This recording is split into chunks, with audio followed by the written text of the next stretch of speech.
Bonjour tout le monde, bienvenue à ce 12e entretien vidéo portant sur le difficile sujet de la philosophie de la religion.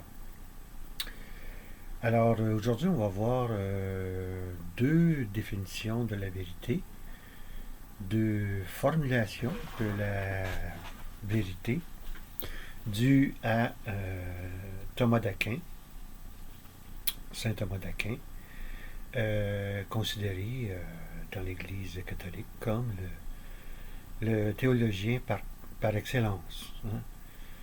Et c'est celui que la modernité déteste de, tout son, de tout son cœur. Hein. Mais je pense que il va falloir revenir à Thomas d'Aquin, puisque son enseignement, lorsqu'on le comprend bien, est fort éloquent, fort pertinent, surtout pour aujourd'hui, dans notre monde actuel, qui manque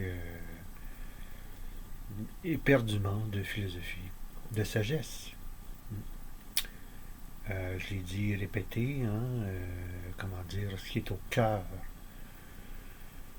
de notre civilisation moderne, contemporaine,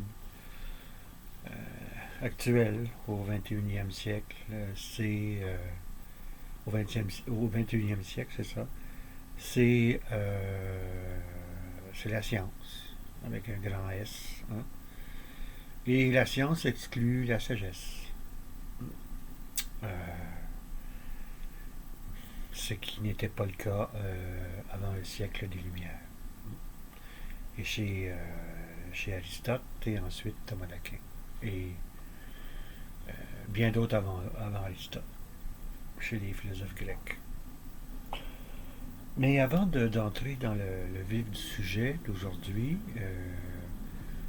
je reviens encore sur la déclaration de notre Premier ministre François Legault, donc mardi dernier, le 9 mars, où il disait là, suite à la manifestation qui avait eu lieu concernant la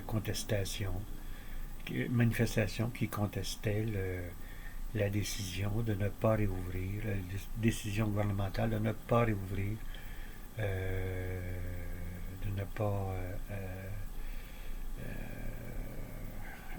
réintroduire, si on veut, le sport chez les jeunes. Il y a je pense, le grand skieur là, canadien, québécois, Mark Kingsbury, qui est un peu, suite à une lettre qu'il a écrite, est un peu le porte-parole de ces manifestants. Et, il s'est fait royalement rabrouer par le Premier ministre mardi dernier. Et évidemment, le Premier ministre, hein, lui récriminait contre les députés de l'opposition qui ont participé à la manifestation. Euh, et au fond, il disait à la population, et en particulier à ses représentants à l'Assemblée nationale de l'opposition, de respecter la science. Au nom de la science, hein, il faut respecter les directives du Premier ministre. J'allais dire Big Brother, mais évidemment, je ne l'ai pas dit. La bonne vôtre.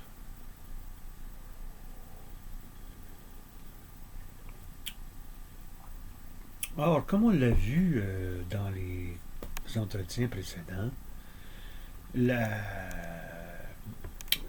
ceux qui utilisent la science, ceux qui euh, euh, exige un grand respect devant la science, eh bien, étant donné que la science, je ne dirais pas en elle-même, mais ceux qui en sont le porte-parole, soit les scientifiques eux-mêmes ou leurs représentants ou des philosophes, des penseurs, hein, donc en arborant la science, ils défendent tacitement, implicitement, sans le savoir, sans trop le réaliser, la métaphysique matérialiste. Parce que rappelons-nous que toute explication de nature scientifique se ramène en définitive, en dernière analyse, à désigner des événements, des comportements matériels, des comportements de nature matérielle. C'est un philosophe québécois du nom de Cyril Barrette, dans un livre sur la science,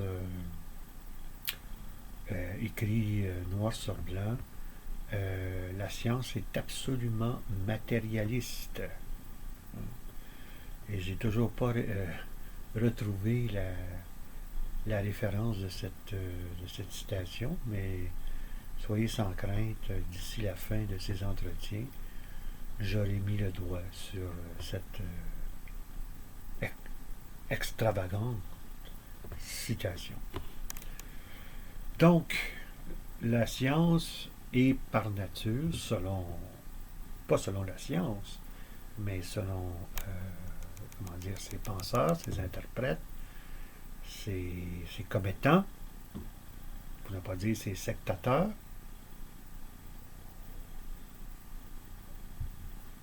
et donc foncièrement matérialiste.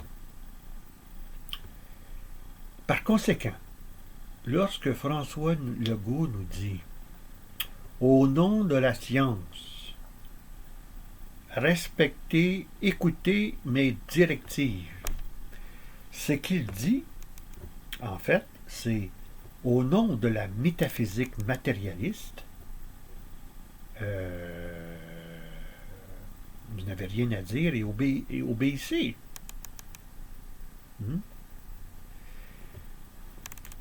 Et d'ailleurs, dans cette histoire de pandémie,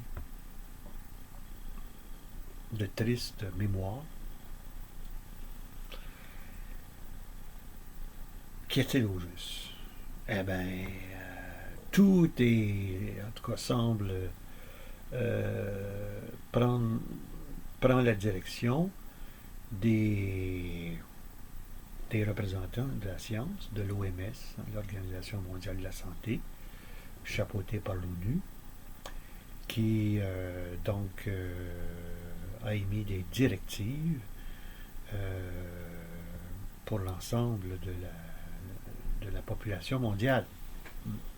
Et ici, au Québec, eh bien, nous avons notre prêtre, passez-moi l'expression, de la métaphysique matérialiste. Il s'agit du docteur Horacio Arruda, qui écoute plus ou moins François Legault. Parce qu'il y a, concernant par exemple l'ouverture des restaurants, des choses, des bars, Arruda était en faveur, mais n'écoutant pas la science, François Legault est allé outre et dit non, ça reste fermé. Alors ça, et vous allez me dire, c'est un peu tiré par les cheveux, là, ce que vous dites, Monsieur Laberge, que la science, ça se ratatine au matérialisme. Eh bien non.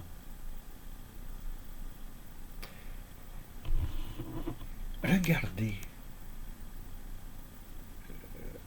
regardez, par exemple, le confinement.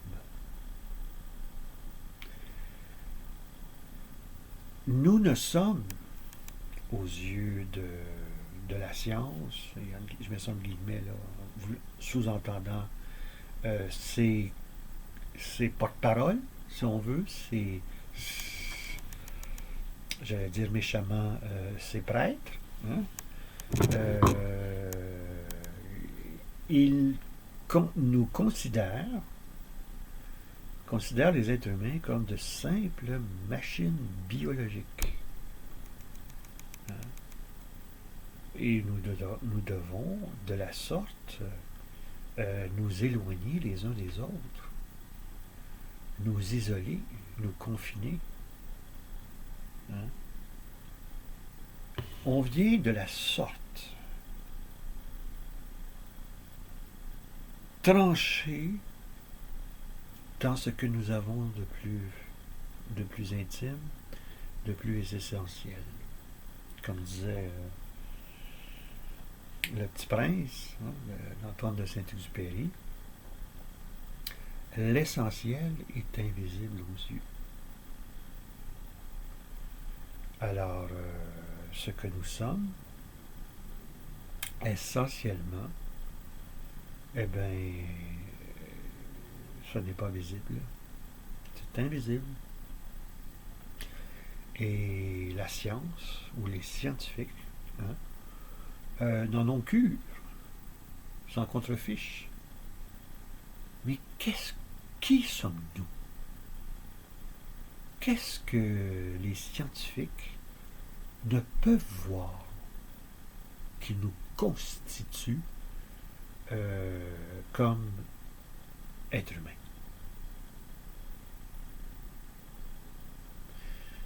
Eh bien, voici. C'est relativement simple et en même temps c'est complexe. Nous sommes, par essence, par nature, des êtres de relation.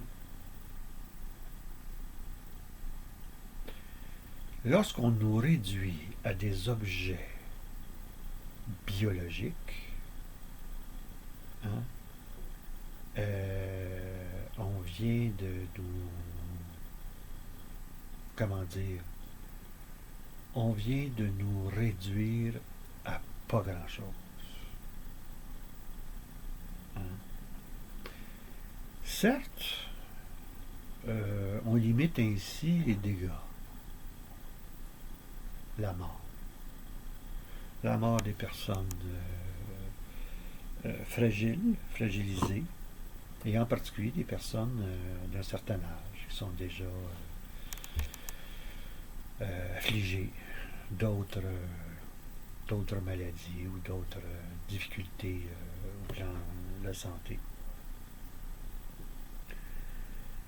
Et vous connaissez l'histoire horrible du mois de mars 2020, hein,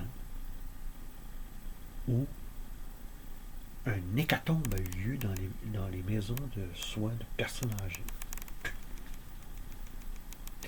où on laissait crever ces gens-là, isolés, beaucoup de leurs proches n'ont pas eu la possibilité de leur dire une dernière fois adieu.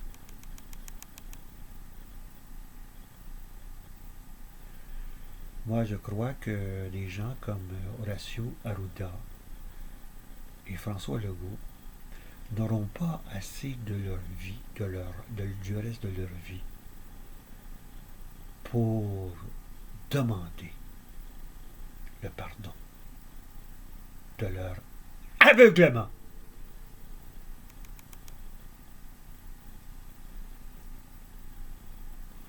m'excuse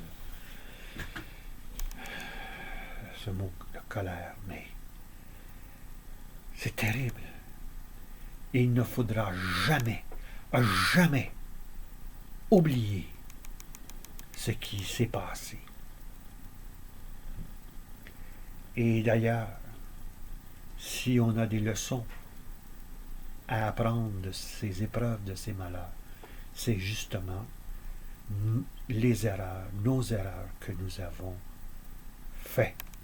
Et par conséquent, l'une de ces erreurs, c'est de nous traiter comme des machines biologiques au nom de la science et de justifier des consignes au nom de cette science qui n'est que matérialiste, qui oublie, qui néglige, qui occulte le fait que nous sommes des êtres fondamentalement de relation.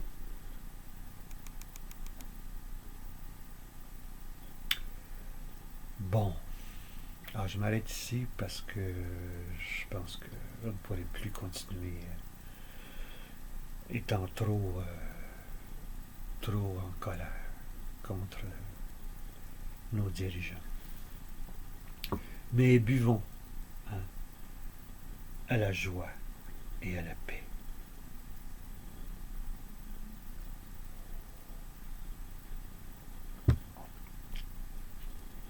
Bon, j'en viens maintenant à nos deux définitions de la vérité que j'avais annoncées au tout début, provenant de Thomas d'Aquin. Capital. Absolument capital. Je regrette que, à ma connaissance, je n'ai pas vu ça dans l'essai de Feser, les lois de Feser, la dernière superstition. Il est beaucoup question, évidemment, de la métaphysique de Thomas d'Aquin dans l'ouvrage, et je salue l'effort de Feser de vouloir, de chercher à réhabiliter la grandeur, la puissance, la force de cette métaphysique qui a été bafouée par la pensée moderne. Mais à ma connaissance, je n'ai pas vu explicitement traiter la question de la vérité chez Thomas d'Aquin, et en particulier de ces deux définitions de la vérité qui sont absolument, mais absolument capitales. Alors, je les ai mis derrière moi au tableau.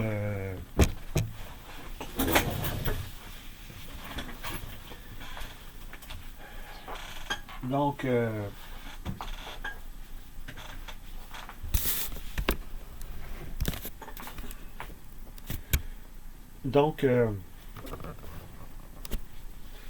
la première définition, dans sa formulation latine, je vous la lis, adequatio intellectus ad res. Et la seconde, c'est la première, et la seconde, toujours dans sa formulation latine, telle qu'on la trouve dans la Somme théologique, je n'ai pas de mémoire la référence, mais je vais la retrouver, soyez sans crainte.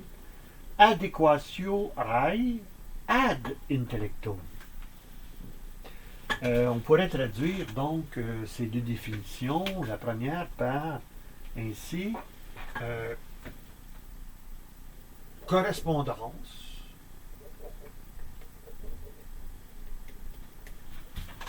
de l'intellect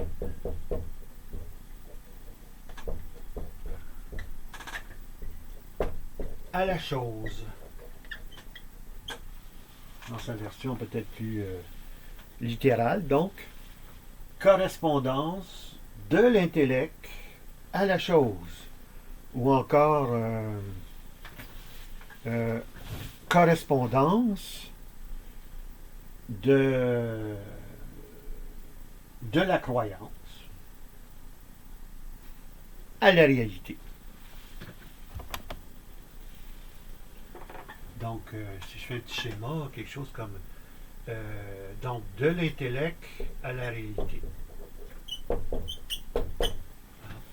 Exemple que je donne, qu'on peut donner pour qui colle bien à cette définition de la vérité. Mon père, Albert Laberge, pas l'écrivain, est mon géniteur, est mon père. Biologique.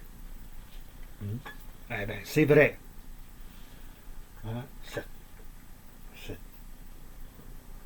énoncé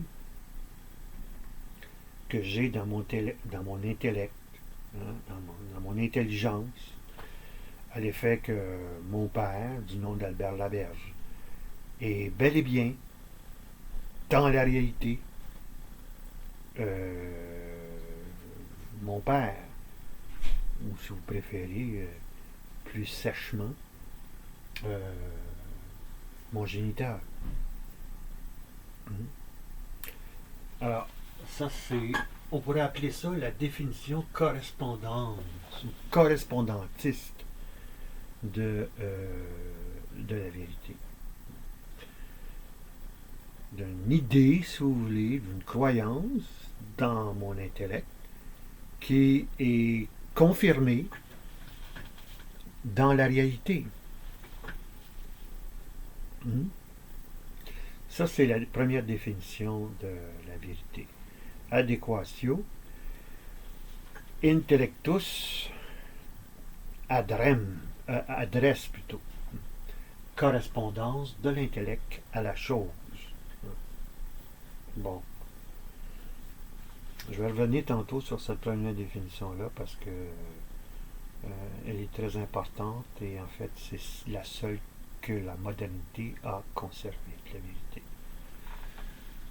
Du moins, une certaine partie de la modernité, parce que si on prend les philosophes ou la philosophie postmoderniste, eh bien, il n'y a plus de vérité, il n'y a plus de correspondance, il n'y a plus de cette idée d'une réalité qui rend vrai nos idées, nos croyances, nos opinions, etc., nos jugements. Bon, alors voilà pour la première. Ensuite, la seconde, adequatio rai ad intellectum. Ça, c'est comme le processus inverse. Donc, on pourrait traduire ainsi correspondance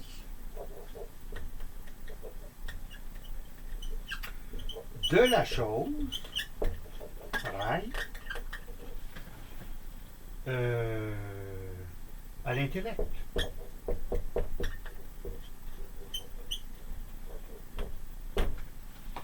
Alors, si je reprends mon exemple de tantôt, concernant mon père, ici, l'énoncé, par exemple, mon père fut un bon père, un bon papa, hein, un bon paternel. Eh bien là, c'est l'objet ou l'être, la chose, le père, hein, qui correspond, donc, la chose correspond à l'intellect.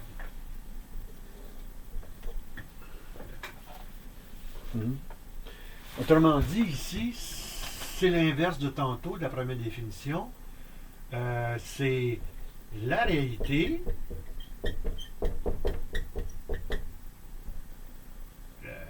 la chose, qui correspond à ce qui est dans l'intellect. Alors ici, la réalité dans mon exemple, c'est mon père répond ou satisfait le concept de père. Hmm? Alors voilà l'exemple qui illustre la seconde définition de la vérité comme adéquatio rai ad intellectum, correspondance de la chose à l'intellect ou dans l'intellect. Hein? Alors, comme je disais tantôt, hein, c'est l'inverse de l'autre définition. Et Thomas d'Aquin nous dit qu'il a. La première définition, Thomas d'Aquin nous dit qu'il la reprend d'Aristote. Et la seconde définition, il dit la reprendre, cette fois-ci, de Saint-Augustin. Hein? Et donc, ce qui fait que pour Thomas d'Aquin, la vérité est comme, je ne dirais pas double, mais elle a un double aspect. Hein? D'abord, elle est toujours orientée, dirigée vers la réalité. Hein? Donc, la vérité existe et elle est dans la réalité. Et même indépendamment de nos croyances, de nos jugements ou de ce que nous avons dans l'intellect, hein, il y a une vérité qui est là. Donc, c'est Thomas d'Aquin est en ce sens-là un réaliste, un partisan du réalisme. Hein. C'est pas un anti-réaliste. Bon. Par ailleurs, Thomas d'Aquin nous dit que faut pas oublier que la chose elle-même correspond à un concept dans l'intellect. Hein? D'ailleurs, Thomas d'Aquin est l'inventeur de ce mot si courant aujourd'hui, en philosophie en tout cas, de concept. Hein? Le concept vient du mot conceptus, puis engendrement. Hein? D'où l'idée de la reproduction sexuelle, hein, où il y a une conception qui est réalisée, qui est effectuée.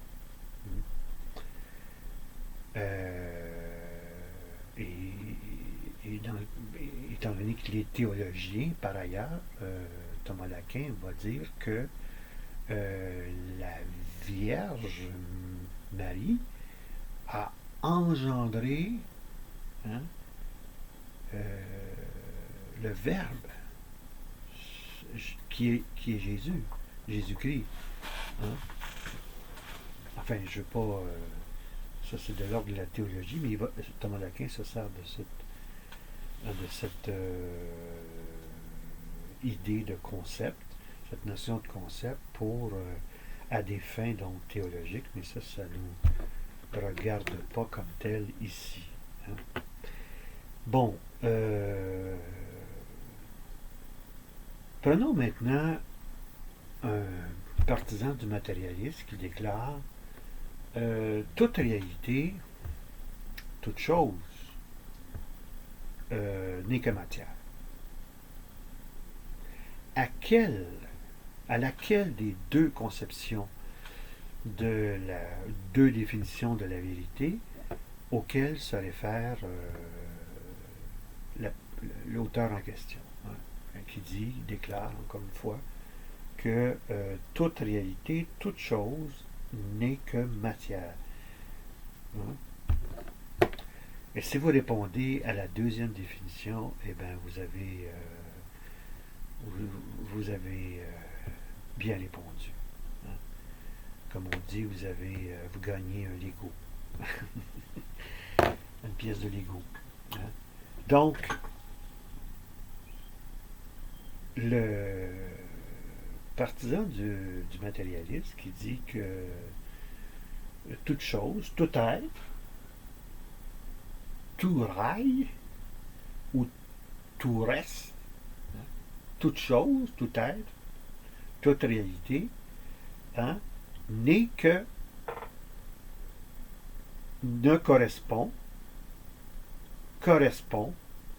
au concept de matière. Ça, voyez là, très important que vous saisissiez ce point.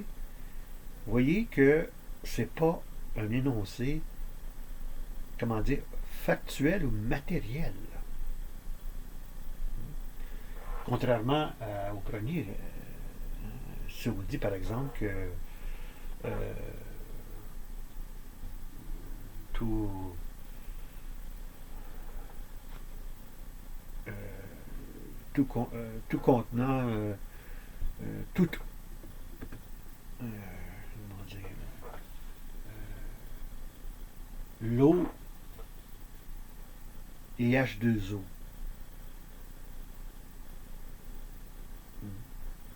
Alors ici,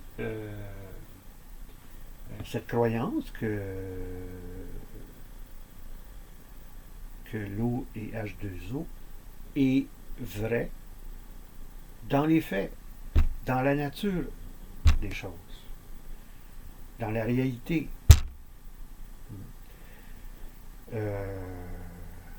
Comme tantôt, mon exemple, moi, euh, mon père fut mon géniteur. Hein? Eh bien, donc cette croyance-là se révèle vraie dans la réalité. On peut la vérifier comme un verre d'eau n'est qu'un ensemble de molécules H2O. Si il y a une correspondance entre cette croyance-là et la réalité de l'eau. Dire par ailleurs, donc, comme mon exemple de tantôt, selon la deuxième définition, que toute chose n'est que matière, eh bien ça, c'est une vérité qui n'est pas, comment dire, qui ne correspond pas à la réalité comme telle, mais correspond à un concept dans l'intelligence humaine. L'eau doit être H2O. N'est que H2O. Alors ça correspond donc à la deuxième définition de la vérité chez Thomas d'Aquin. On se revoit bientôt.